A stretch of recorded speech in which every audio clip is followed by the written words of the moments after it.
आम्ही आमचे लक्ष मांडायला येत नाही. हरीश शेट्टी मला सांगितलं नाही, निलंबित करावं लागेल. चुकीच्या पद्धतीने दरवेळेला काय तुम्ही गोंधळ घाला नाही तर कशी होते? का ना होणार? लक्षवेधी सांगा. 3 अपघात झाले. काय नियम आहेत लक्षवेधीचे सांगा. तुम्ही सांगा ना. तुम्ही सांगा ना नियम. हरीश शेट्टी खाली बसा नाही, मला तुम्हाला निलंबित करावं लागेल. खाली बसण्यानुसार आणि उभे राहता तर मी सगळ्यांना निलंबित करतो. चालेल लक्षवेधी घेतली नाही. आणि तुमचा प्रश्न घेतलेला आहे मी. प्रश्न घेतला साहेब. उगाच सभागृहाचा वेळ वाया घालवता बोलतात नाही जमणार तसं का नाही.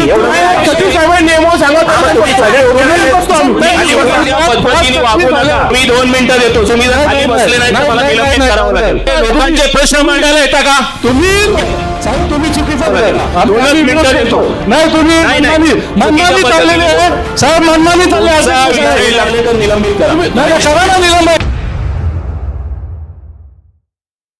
नाही आपली लक्षवेधी नाही घेतली कारण लक्षवेधीचे जे नियम आहेत नियमात हरीजी आपला प्रश्न घेतला होता नियमाला धरून नाही. लेखी स्वरूपात पटवून द्या.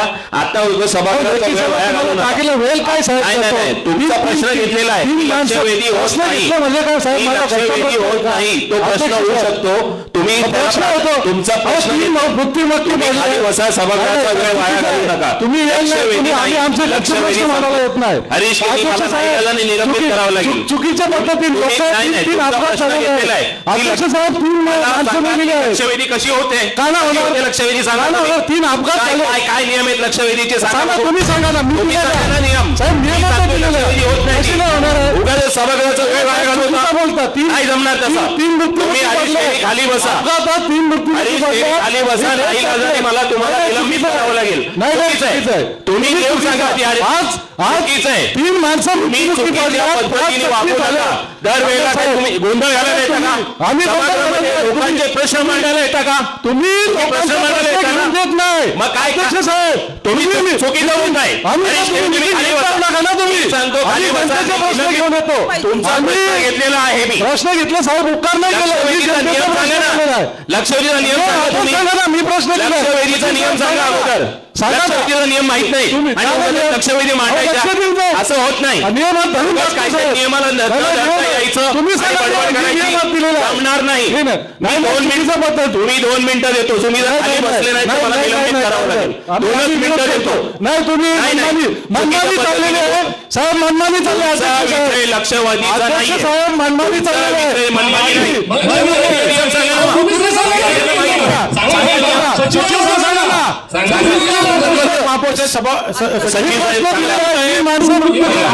रोजचे अपघात झालेले आहेत. ते सांगा आम्हाला. तुम्ही सभागृह नेते विरोधी पक्ष नेते खाली बसा.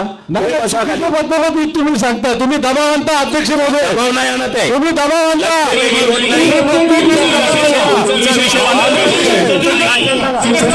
बोलायचं नाही. नाही अध्यक्ष आम्ही बोलतो. तुम्ही घ्या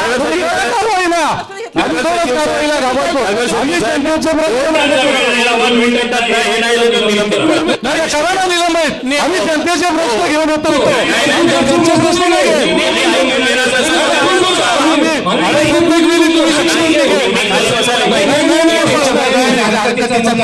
सभागृहाचा वेळ वाया जातो. सभागृहाचा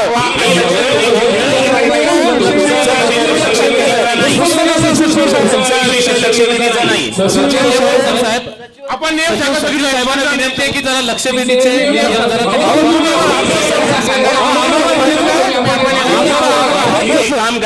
एक काम करा 2 मिनिटं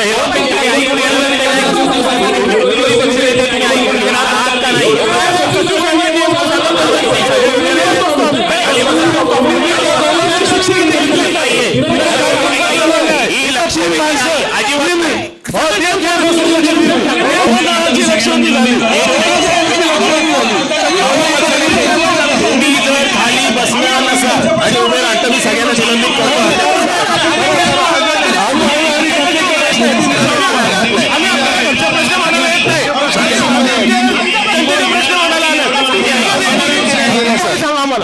ऐकून घेणार आहात की नाही? अभिषेक साहेबांना लक्षवेधीचा नियम सांगायला सांगा. त्याच वेळी बसल्या तोपर्यंत सचिव साहेब बोलणार. आम्ही निषेध करतो. माझा निषेध करतो मी. हो, काही हरकत नाही. हरीश केनी, तुम्ही खाली बसा. तुम्ही विरोधी पक्षाचे खाली बसा, तरच ते नियम वाचून दाखवतील. नियम ऐकून घ्या. लक्षवेधीबाबतचा नियम आहे. महापालिका हद्दीत निकडीच्या महापालिकेच्या कर्तव्याशी निगडीत एखाद्या गंभीर घटनेबाबत अथवा विषयाबाबत लक्ष वेधून घेण्यासाठी दिलेली लेखी सूचना. तथापि सदरची घटना सभेची कार्यक्रम पत्रिका निर्गमित झाल्याच्या नंतर घडलेली असावी. घटना कधी घडली तिची वेळ व दिनांक स्पष्ट नमूद केलेले असावे. लक्षवेधी सूचनेवर पालिका आयुक्तास किंवा त्यांनी प्राधिकृत केलेल्या अधिकाऱ्यास पीठासीन अधिकारी यांचे परवानगीने संक्षिप्त निवेदन करता येईल किंवा निवेदनासाठी वेळ मागून घेता येईल. एका सभेत जास्तीत जास्त 2 लक्षवेधी सूचना मांडता येतील आणि प्रश्नोत्तराच्या तासानंतर व कामकाजाच्या यादीतील इतर विषयास कामकाज सुरू होण्यापूर्वी असेल. सदर लक्षवेधी सूचना सभा सुरू होण्यापूर्वी नगर सचिव यांना मिळालेली असावी. सभागृहाने मान्य केलेल्या लक्षवेधी सूचनेवर पीठासीन प्राधिकारी 10 मिनिटापर्यंत वेळ देतील. माझी लक्षवेधी वाचा ना सचिव. माझी बसतो का नाही? तुमची लक्षवेधी म्हणून नाही वागणार. त्याच्यामध्ये जे म्हटलंय तो जो मुद्दा तुम्ही नियम सांगितले. नियम सांगितलं आता वाचा ना नियम. मी सांगतोय, तुम्ही थांबा, खाली बसा. तो मुद्दा आहे तो तारखेचा, तो पुन्हा वाचा. सदर घटना सभेची कार्यक्रम पत्रिका निर्गमित झाल्यानंतर घडलेली असावी. घटना कधी घडली तिची वेळ व दिनांक स्पष्ट नमूद केलेले असावे. आहे का यांच्या पत्रामध्ये? यांच्या पत्रामध्ये सांगा ना. वेळ आणि दिनांक आहे का? दिनांक आहे ना. वेळ पण देऊ का? वेळ आहे का? दिनांक आहे ना. तुमचा विषय रस्ते दुरुस्ती बाबत आहे. 3 माणसं अपघाती मेलेले आहेत. वेळ आहे तिथं प्रत्येक चॅनल न्यूज वाचून दाखवा ना तुम्ही. याचं पत्र काय दिलंय त्याने, चुकीचं दिलंय का नाही दिले वाचा तुम्ही. त्याने कालावधी, वेळ दिलेली नाही. अहो डेट दिले ना. आता वेळ पण मी मोजत राहू का? तारीख दिले का नाही, त्या अपघाताची घटना दिलेत का नाही वर्णन. तुमची लक्षवेधी होत नाही. मी लक्षवेधी म्हणून तुमचा घेतलेला नाही विषय. 3 माणसं मृत्युमुखी पडले तरी होत नाही. वेळ पाहिजे का? आता मग पोलीस स्टेशनला कळवतो मी. तलोजा पोलीस स्टेशनला सांगा.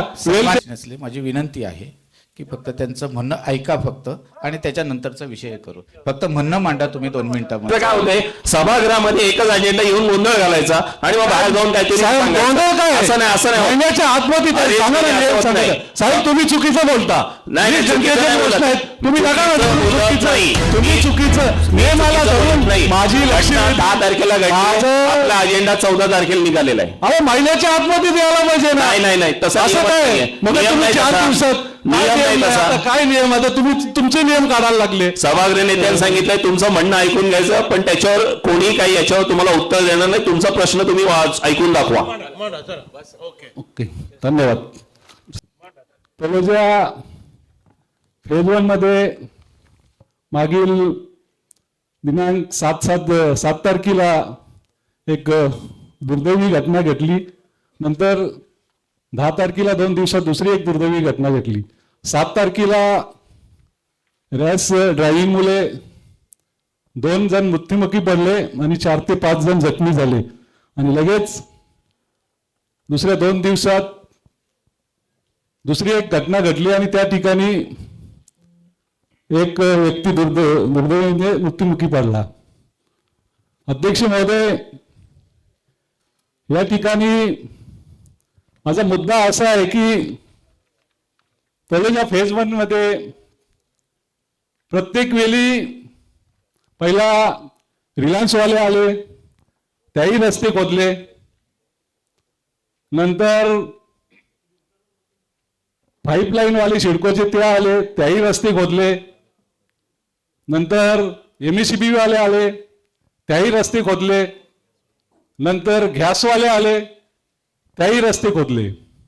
म्हणजे प्रत्येक वर्षी काही ना काही खोदाई चालू आहे. आणि खोदाई पण अशा दिवशी होते का एप्रिल-मे महिन्यात, की ज्यामुळे ते रस्तेच बनवताना येत नाही. त्यामुळे वारंवार तलोजा फेज मध्ये अपघातांचे प्रमाण, अध्यक्ष महोदय, या महिन्यात 3 अपघात झाले. याच्या वर्षभर कितीतरी जण मृत्युमुखी पडलेत, कितीतरी जखमी झालेले आहेत. आपलं लक्ष यासाठी मी वेधू इच्छितो की ह्या नागरिकांच्या सुरक्षेच्या दृष्टीने, कारण या ठिकाणी निष्पाप नागरिक त्या ठिकाणी बली जात आहेत. जी 7 तारखेला घटना घडली त्या ठिकाणी जे दुर्दैवीपणे त्या ठिकाणी जे नागरिक चालत होते त्या ठिकाणी नसीम खान जे त्यांचा तिथं अपघाती मृत्यू झाला. त्यांना अध्यक्ष महोदय 2 छोटी छोटी मुलं आहेत. त्याचा अवघा 35 वर्ष वय होता. दुसरा जो मृत्युमुखी झाला राम दुलारे, तो त्या फुटपाथवर वडापाव खात होता. त्या ठिकाणी ती गाडी गेल्यानंतर ते वडापावचं तेल त्याच्या अंगावर पडल्याने तो तिथे मृत्युमुखी पडला.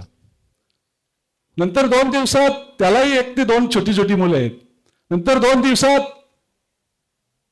तिसरा एक व्यक्ती मृत्युमुखी पडला, सुभेदार यादव. ते सकाळी आमच्याच बरोबर चालत येत होते. ते दुसऱ्या मार्गाने गेले, आम्ही दुसऱ्या मार्गात. त्या ठिकाणी त्यांचाही अपघाती निधन झाला. त्यालाही 2 ते 3 छोटी छोटी मुलं आहेत.